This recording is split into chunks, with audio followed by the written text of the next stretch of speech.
crazy weekend out in the Championship. Who's going down, but most importantly, who's going up?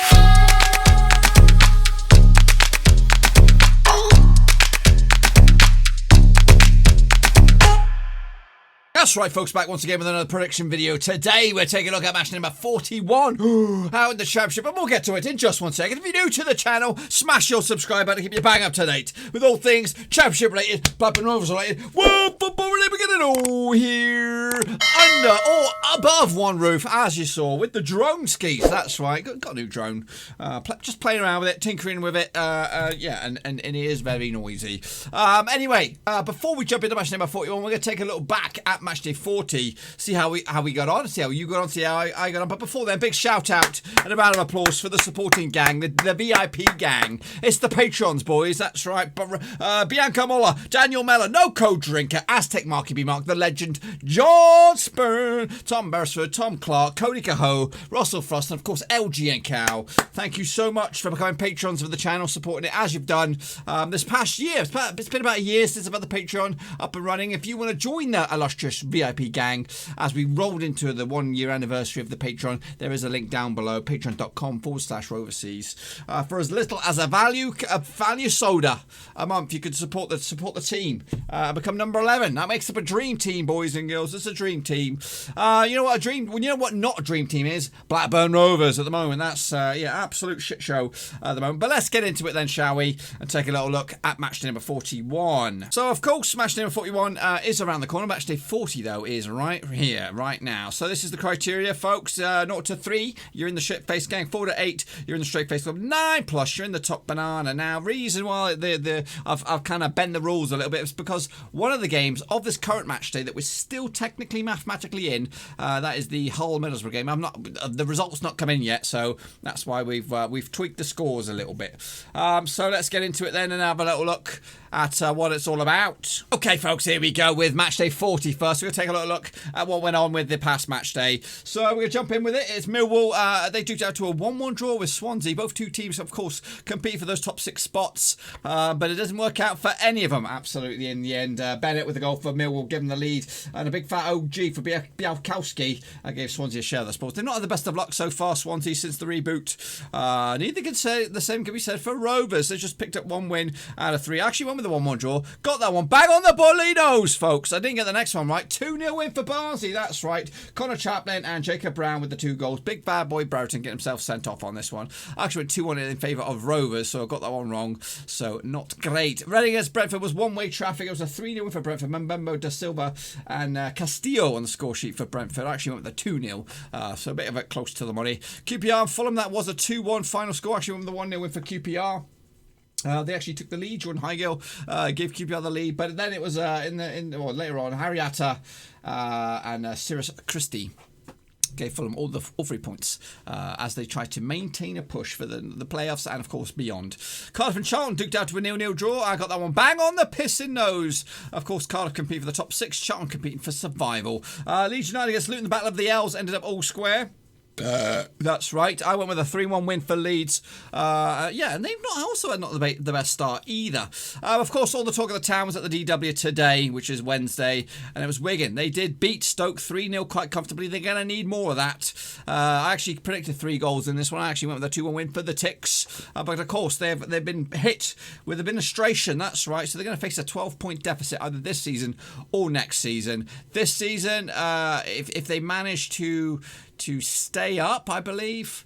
If they manage to get relegated before the 12-point penalty is been enforced, if they get relegated before that, then the 12 points will carry over to next year.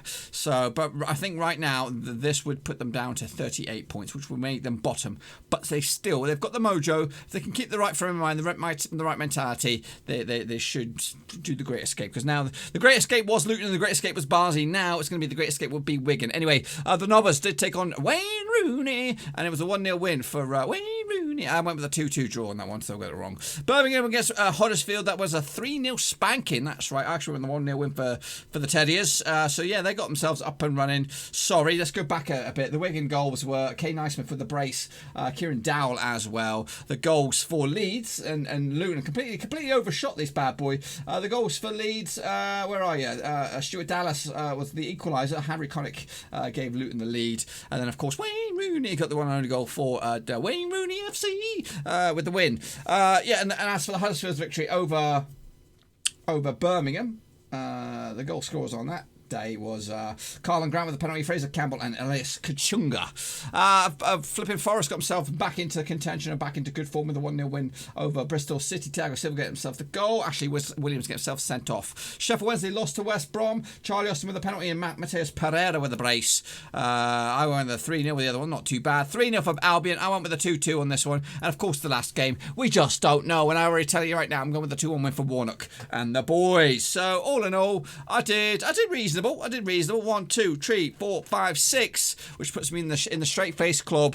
But this is what we're all talking about at the moment. If the season was to end today with the mathematical 12-point deficit, it would send, where would we? It would put them in 38 points. They would go down, and it would be Luton and Barnsley. Goodness gracious me! So Hull might still do the great escape, even though everything's going against them. Meanwhile, at the top of the table, Cardiff are in the playoff spots, as are Fulham, Nottingham Forest, and Brentford as well. West Brom and Leeds lead the way at the moment, but it can still all change. Derby have made them the biggest ground over the past three matches. Swansea, Preston, Rovers, Millwall, Bristol City, all deciding to give up the ghost. So it could be between Derby County and Cardiff City at the moment, but that could all change very, very soon. Okay then, folks, let's take a little look at how you all got on then, shall we? Okay, did he do okay?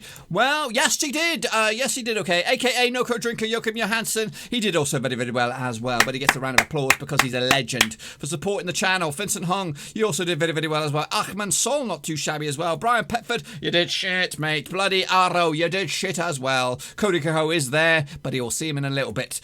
Global Manifastic, what a cool name that is. Straight Face Gang for you. Liam Martin, also Straight Face Gang. And if I missed out last time out, I do apologise, buddy. Mappa, you football star, you blew it this week. Rafi Awuzi, you also were pretty shit shot. Shit hot shit. Barham Oates, not too shabby as well. Miles A, also not too bad. There he is, the legend, Cody Cahoe, and he also did very, very well this time. Indy 3 Stripes did shit-a-rooney. Shane O'Donnell did also ghastly. DCFC did better than his team. Well, actually, they did alright, didn't they, the Wayne Rooney FC. Straight Face Gang for you, son. Logan Spavin, you also did very, very well. Russell Frost, legend, Patreon, did also very, very well. Kelsey Shambangu, we'll see you in a minute. You've got the coolest name in the world. Ryan Francis, not too shabby as well. Tom, woohoo, not bad indeed. Leighton Boy, not too shabby. And Kelsey Shambangu, you did shit, but you got a cool name. And ZLHC Sports, you also did very well. Well, very well. Bray plays, he also does very good in the old football picks. Josh Morris, not too shabby. Yannick Buster, not too bad. Hull City Fan, also not too bad. And Toby Holdway, also not too bad. So a round of applause all you guys for taking part. Again, be sure to take part in the next ones because they come thick and fast, boys. They come thick and fast. So here we go then, kicking on into the next match day, and it is guns blazing. We're going to start with the big one, of course. It's the big one. It's Rovers up against Leeds. Let's get it out of the way then, shall we? Of course, it does take place at Ewood Park this July 4th, Independence Day. I'll be celebrated. In fact, there is a slight chance I won't be able to watch all of this game. I'll be on the road. But I'll try and catch the game. I'll try and do an instant review and all that kind of jazz. Anyway, over the last 6 encounters, just 1 win for Rovers between these two sides. Leeds picking up 5 wins. There's been no draws. It's actually been, two wins on the spin for Leeds, but they were both at Ellen Road. The last time they played at Ewood, it was a 2-1 win for Rovers. That was, of course, last season. Heading into this, Leeds have returned with 1 win, 1 draw and 1 defeat since the old reboot. Rovers just 1 win and 2 defeats along the way. Leeds have actually won 6 of the last 7 matches against Blackburn in all competitions, whereas Rovers are actually undefeated in 14 of the last 15 matches at home. The bookmakers' odds on this one, of course, they're going at each other's throats on this one. Taking place on Saturday, the 4th of July, 17-4 for Rovers, 6-4 on for Leeds. Their red hot favourites, 13-5 is the draw. Of course, Leeds lead the way at the moment on the top of the pile. Yes, they do. And a win could see them extend the lead to 4 points. That's right. But a defeat, they could drop to second. We'll have to wait and see. Rovers come into this in 10th for the moment. Of course, there might be games. Is there any other games that could implement them? I don't think think so. But a win for Rovers could see us rise all the way back up to 8th, and then we can start to breathe again. But realistically, we're up against Leeds here, one of the juggernauts. And I'm going to go with, against the run, against the sort of vibe. Of course, I want to pick a win, but I'm going to go with a draw on this one, which pretty much put to bed any ambitious playoff dreams, I think, for Rovers. Next up, we have Brentford. They're back at home at Griffin Park, and they're going to be taking on the old Muckers. That's right, they're going to be taking on Wigan. That's right, they've had a shit old week. They've had a good week on the pitch, but behind the scenes, it's all gone tits up, boys and girls. Administration beckons for Wigan, but will they continue their amazing run of form? They are the best team in the moment in the Championship. I think they're top of the form table. Anyway, heading into this, the last 6 encounters between two sides see 3 wins for Brentford, 1 win for the Ticks, and 2 draws between them. They played at DW earlier in the season. It was a 3-0 win for Brentford, but Mbembo on the score sheet, Majoko and De Silva as well. Kipri and Univer get himself sent off on this occasion. The last time they played at Brentford was also a 2-0 win for Brentford as well. Heading into this, in fact, they were both pretty similar form. In fact, Wigan do edge it at the past 6. It's 5 wins and 1 draw for Wigan. As for Brentford, 4 wins and a couple of other drop points as well. Heading into this, Wigan have actually kept a clean sheet in the last 7 matches. That's a good stat, whereas Brentford have also kept a clean sheet in the last 4. Brentford have kept a clean sheet in 6 of the last 7 matches against Wigan, boys and girls, and Brentford have actually won the last 4 matches in the Championship as well. Heading into this, of course, the statistics and the bookies and all that kind of jazz. 15-8 for Brentford. They are red hot favourites. 5-1 is the draw. 3-1 is the 5-1 is the away win. 3-1 is the draw.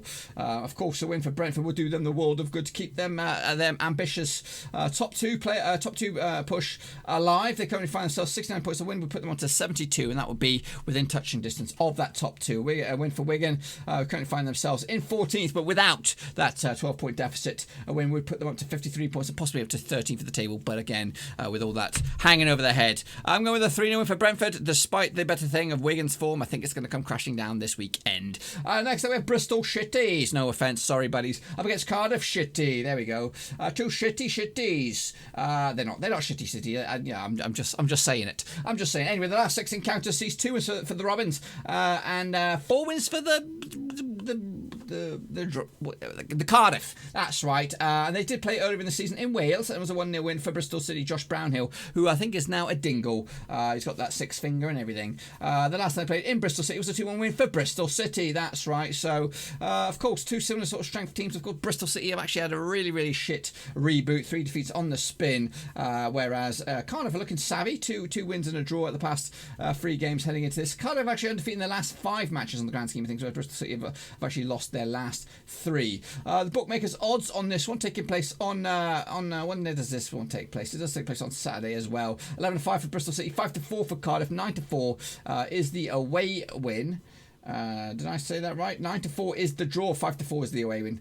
I'm all over the shop. I'm alles über the Platz, as they say in Germany. Win for Bristol City in 12th at the moment. They could still shoot back up to 8th, depending on what goes on elsewhere. A win for Cardiff, who are in the playoff spots, could push them up to 64 points. And again, they'll give them the realistic, or the crazy ambition to maybe push up the table into the top 4 and maybe secure a early bird place in the old playoffs. I'm going to go with a 1-1 draw on this one. Cardiff have been a little bit wobbly, but they've been grinding out the results, and Bristol City needs something, and I think that something will happen, albeit a point. Next up, Charlton up against Millwall, an all-London affair. This bad boy, the last 6 encounters see 0 wins for Charlton, 3 wins for Millwall, and 3 draws between the 2 sides. They played at the Den earlier in the season, right about November. It was a 2-1 win for Millwall. Hutchinson and Smatty Smith, not Doctor Who, but the Millwall player. Jonathan Lecco had one and only goal for Charlton. The last time played in Charlton was a 0-0 draw back in 2017 in League One, boys and girls. Heading into this, of course, Millwall have not had the greatest reboot either, just 2 draws, no wins so far, whereas Charlton looking savvy at the moment, 2 wins and a draw, so they're looking they're probably in much better shape than the table suggests. Anyway, Millwall have actually kept a clean sheet in the last 4 matches against Charlton away from home, whereas they've also undefeated in the last 12 matches against Charlton in all competitions. They've also kept a clean sheet in the last 5 of the last 7 matches as well, so Millwall looking airtight and look like they like to take on Charlton. The bookies' odds on this one taking place also on Saturday. No, hold the phone. This one takes place on Friday the 3rd of July. 5-2 is the Charlton odds. 11-10 is Millwall. 9-4 is the draw. Let's take a look at the table. A win for Millwall, currently find themselves in 11th. Could see them rise above 8th. That is Swansea City. A win for Charlton, currently find themselves in 18th spot. Could see them rise above Reading into 16th, and that would drag them in the old relegation zone. I'm giving it to Charlton in the end. 2-1 win. I give them a big old boost as well. So next up we have Wayne Rooney. Rooney FC up against Nottingham Forest, boys and girls. This one takes place, of course, on Saturday the 4th of July. The last 6 encounters sees 1 win for the Rams, 2 draws and 3 wins for Forest. Of course, it's a bit of a local affair. They try to keep it in within the boundaries, if you know what I mean. Anyway, the last they did meet earlier in the season at the City Ground. It was a 1-0 win for Forest. That's right, Derby looking the form team at the moment in a minute. Grabbing with the 1-0 goal. The last time they played at Pride Park was a 0-0 draw back in 2018. So yes, in fact, if you want to take a look at the last 6, Forest have last won back in 2015 at Pride Park. That was a 2-1 win back in January of that year. Derby have actually won their last 5 matches in the Championship. They're looking savvy. Forest have actually kept a clean sheet in the last 5 matches against Derby in all competitions as well. Whereas Forest have also won the last 3 matches against Derby in all competitions. Heading into this, of course, both have had really good start reboots. Forest picking up 7 points out of a possible 9, whereas Derby have made it 3 wins on the spin. Goodness me, and they are right. And that's just, and they've actually made it. They've got 4 wins on the bounce, including 1 before the lockdown. 5 wins on the bounce in the league as well. If you eliminate the Man United FA Cup match, bookmakers odds on this one. Derby look like that team. There's always that team that comes out of nowhere to shoot themselves in the playoffs, and Derby are that team at the moment. 30-10 for the win for Wayne Rooney FC. 11-5 to draw. 11-5 is also the away win. A win for Forest, who currently find themselves in those playoff spots in 4th. Could see them rise up to 70 points and put them 4 points off of 2nd. Goodness gracious me. So a win for Derby could get them in the playoffs at the expense of Cardiff. With my score going in a 1-1 draw, that would do just that. Wayne Rooney FC would be in the playoffs, and I'm going to give it to them. 2-1 in the end. They look good at the moment. Look composed, focused. Out of nowhere, they might make the Premier League, boys and girls. They might make the Premier League. Next up, we have Fulham. They're taking on Birmingham. Again, 2 ropey teams, not the greatest form at the moment. Fulham did get a win against QPR just this past match day. 2-1 in the end. But Birmingham yet to pick up a win. Pick 2 draws and a defeat as well. Anyway, the last 6 encounters between 2 sides. 2 wins for Fulham, 3 wins for Birmingham, and 1 draw between the 2 sides. Early in the season at St Andrews, it was a 1-0 win for Fulham. Alexander Mitrovic with the one and only goal. The last time I played in Craven Cottage was also a 1-0 win. Shenji Ojo with that goal. Birmingham actually drawn the last 3 away matches in the Championship, and they probably look like they're going to draw this one. Bookmakers odds on this one taking place on Saturday, the 4th of July, Independence Day. 3-4 on for Fulham. 11-4 is the draw. 10-3 is the away win for Fulham. A win for Fulham, currently find themselves in 5th spot, will put them up to 70 points, and that could put them up to 3rd, boys and girls. Whereas a win for Birmingham in 17th could shoot them up to 51 points, which is above Wigan in 14th. I'm going to give it to Fulham though. Birmingham look a little bit lost at the moment. They probably need to get rid of Clotet now, bring in a new manager to maybe build something for the next 5 games. I'll put them on gardening leave and say, you know what, do one, son. Up steps someone else. I don't know who their new manager will be.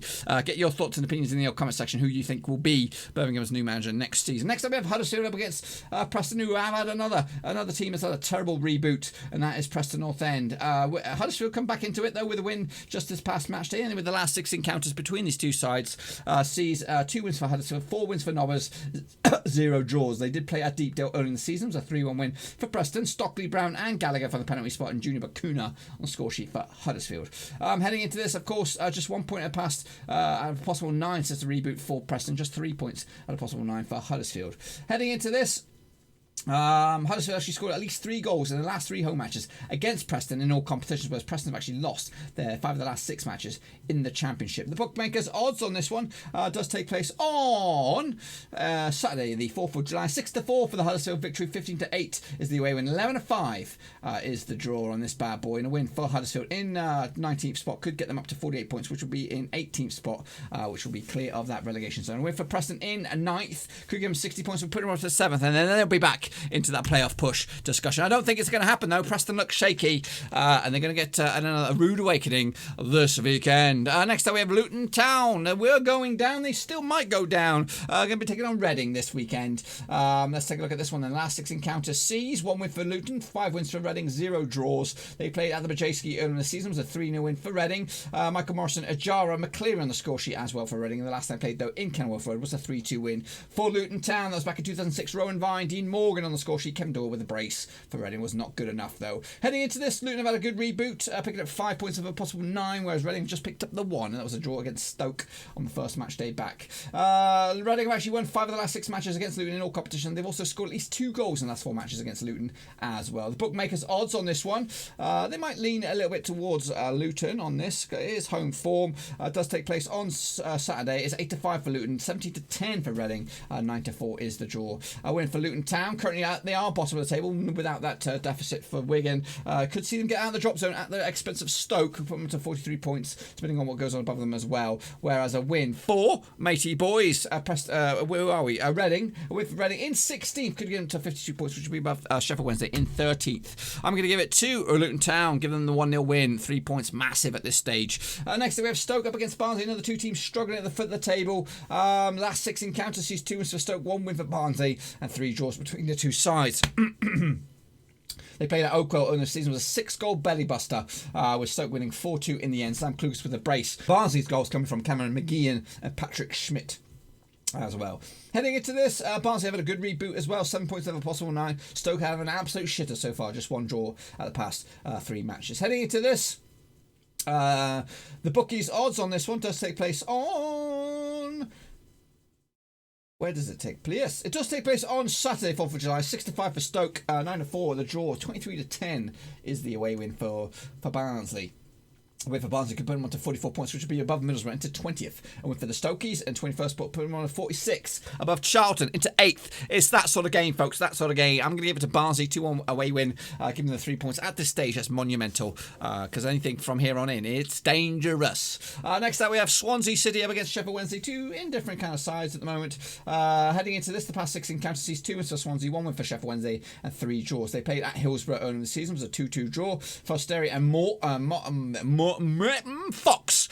Morgan Fox on the score sheet for the Owls. Andre Ayew and Ben Wilmot on the score sheet for Swansea. The last time they played in Wales was a 2-1 win for Swansea. Selina and Routledge on the score sheet, with Mako and Matnas on the score sheet for Sheffield Wednesday. Heading into this, both teams have got similar in fact, identical sort of form. 4 points out of a possible 9 since the reboot. Swansea did start with a win, but they have not picked up a win out of the past 2, drawing to Millwall and losing to Luton. Whereas Sheffield Wednesday did beat Bristol City 2-1. They also picked up a draw against Forest, but they did get spanked by West Bromwich Albion. Heading into this, the bookmakers' odds on this one. What have we got on this one, eh? What have we got? We have Swansea City 23-20. They are favourites. 12-5 is Sheffield Wednesday. 23-10 is the draw on this bad boy. And a win for Sheffield Wednesday in 13th could put them up to 55 points. Into 12th, boys and girls. And a win for Swansea in 8th, put them on to 60 points, which is 7th at the moment, depending on what goes on elsewhere. I'm going with a 0-0 draw. Can't separate 2 sides, 2 in different form. Bookies can't really separate them. So I'm going to go straight down the middle. Then we have Neil Warnock's Middlesbrough up against QPR. Of course, before this game, I don't know the outcome of the whole game, so that could change my vibe on that one. But if they are victorious against Hull, I'm of course gonna side with Middlesbrough here. I think maybe. Anyway, let's take a look at it in a bit more detail. Last 6 encounters, sees 4 wins for the Borough, 1 win for QPR and 1 draw. They played at Loftus Road, or whatever they call it these days. 2-2 it was back in November. Britton along with a brace for Middlesbrough. Naki Wells and Johnny Howson with a big fat OG. The last time played at Riverside was a 2-0 win back in 2019. Johnny Howson again on the score sheet, this time in the right net, and Ashley Fletcher as well. QPR have actually lost their last 3 matches in the Championship, a terrible reboot for them, whereas Middlesbrough actually failed to win the last 7 matches at home. QPR have also lost with 1 goal margin in the last 3 matches as well. So not the greatest reboot for QPR, so they'll be looking to get something from this game. Meanwhile, Middlesbrough did beat Stoke heading into this, and they also lost to Swansea, which cost Woodgate his job. Bookmakers' odds on this bad boy taking place on Sunday the 5th of July. 11-10 is Middlesbrough, 5-2 is the away win. 23-10 is the draw on this one. A win for Middlesbrough in 20th could put them up to 47 points. That's above Charlton, boys and girls. And a win for QPR, currently find themselves in 15th, could put them up to 53 points. That's above Sheffield Wednesday. I'm going with the 2-1 win for Borough. Warnock's boys will keep on going, and they'll get themselves out of that drop zone in the end. And then wrapping it all up is second place West Brom up against what are we talking, 3rd from bottom Hull before kick-off against Middlesbrough. Heading into this, the past 6 encounters sees 4 wins for West Brom, 1 win for Hull and 1 draw. They played at the K-Comp earlier in the season. It was a 1-0 win for West Brom, and the last time they played at the Hawthorns was a 3-2 Barnstorm, a 5-goal bellybuster, with West Brom winning 3-2. Gibbs, Dwight Gale with a brace, and Todd Kane, ex-Rover, ex-flipping everybody, he's played for everybody, with a brace as well. Heading into this, Hull have actually failed to win the last 13 matches in the Championship, whereas West Brom actually kept a clean sheet in 5 of the last 7 matches as well. Heading into this, just 1 point of the past, 2 games for Hull heading into this, whereas West Brom have actually picked up 4 points out of a possible 9 since the reboot. Coming into this, the bookmakers odds 3-1 on for West Brom for the victory, 4-1 is the draw, 70-2 is the away win. Of course, Hull could pick up a massive 6 points between now and the result here, and that could put them up as high as 50 points. But realistically, a win in this one would put them up to 45, which is above Huddersfield in 19th, whereas West Brom are in second at the moment. A win could see them go top, depending on what goes on at Ewood Park. I'm going with a 4-0 demolition, boys. 4-0 demolition for West Brom in the end. But let's just say, between you and I, all of this beautifulness comes in on bang on the piston nose. Then this is what the table would look like. West Brom will be top of the pops, boys, and go 77 points on the table. Leeds will be 76. Brentford up to 3rd, or remain in 3rd. Fulham 4th. Nottingham Forest and Derby County in the playoffs. Cardiff, Swansea and Rovers. Preston make up the top 10. Down the bottom, Hull, Luton Town and Swansea going down without bringing Wigan into the thick of things. Because so in theory, if it was to end today, Wigan would be down, Hull and Luton would be joining them. Barnsley would be up, so would Stoke.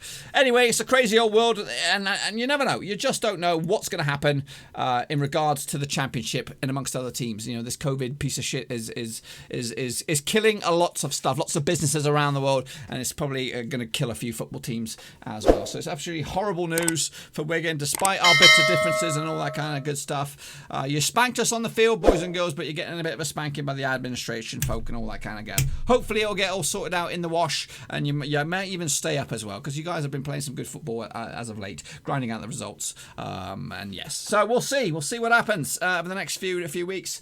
July is going to be mental, folks. July is going to be mental. Anyway, if you enjoyed this video, please give this video some love. It does need some loving, and in order to give it love, you've got to give it some thumbs up, and of course, also loving it is giving it some subscriptions. Smash your subscribe. The channel needs its love. I'm trying to get up to 15,000 before the end of the season, and I'm about 150 short. So hopefully you guys can come in your numbers, and also check out the description. Links to my other social media platforms are in there. Twitter, I'm quite vocal on there. If you don't know, you don't know. And also check out Facebook. I'm going to be relaunching the old Facebook page as well, and also going to be I've got my Patreon, which I'm also going to be revamping, and you can support the channel in that way. So check it out. Anyway, that's it. All I've got for you. Until then, be sure to give this vid some love. I'll see you all on the other side. Until then, believe, babies. Thanks again for watching. Please like, share, and most importantly, hit the subscribe button to keep you bang up to date with all things Blackburn Rovers related, Championship related, football related. We've got it all covered right under one roof. And while I still have you, please be sure to check out some of the old videos scattered along here. I hope.